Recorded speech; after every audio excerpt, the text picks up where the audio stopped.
Pada saat itu dia lahir dan betapa bangganya saya kelahiran anak saya itu. Yang pertama saya lihat adalah jari-jari dan tangan-tangannya.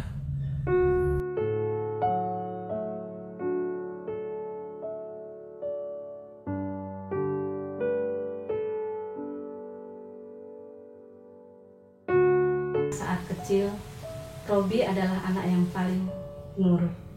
Dia sebenarnya anak yang rumahan, yang pendiam, tapi menyimpan segudang keinginan.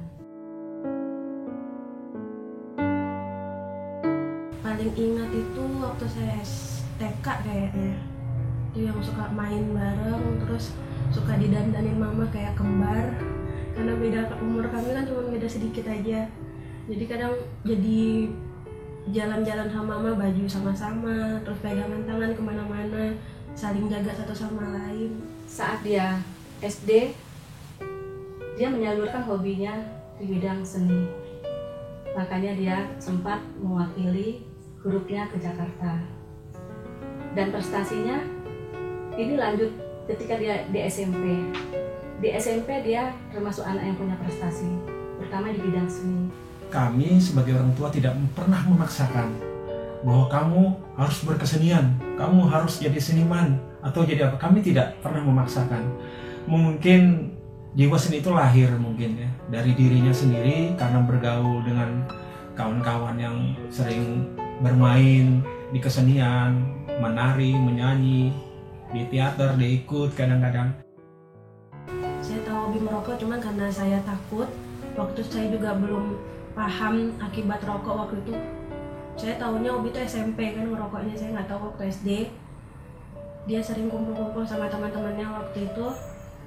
Saya pernah nabrak kok adik ngerokok, apa-apa biar gaul gitu. Kami terus terang tidak pernah melihat anak kami merokok, dan itu dilarang oleh ibunya.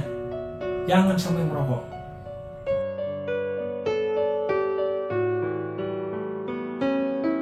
Proses sakitnya Robi itu begitu cepat. Dia hanya ada gejala batuk, kemudian serak-serak, sampai tidak bisa sulit ngomong, ya, serak sekali, dan divonis oleh dokter kanker.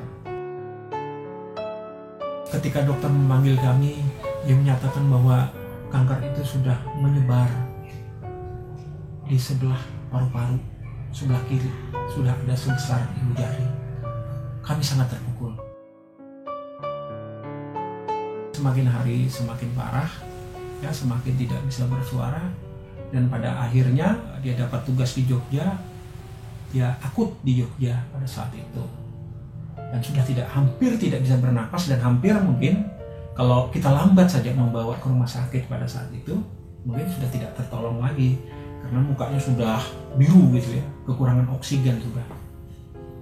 Nah, pada saat itu langsung dibolongin. Kita melihat dia ketika dibolong, kita sedih, tapi ketika keluar dari ruang operasi tangannya mengancam jempol. Kita kira apa jempol? Enak sudah bernapasnya bilang, karena sudah dilubangi di sini. Tapi dia tidak sadar itu hanya proses penyelamatan pertama.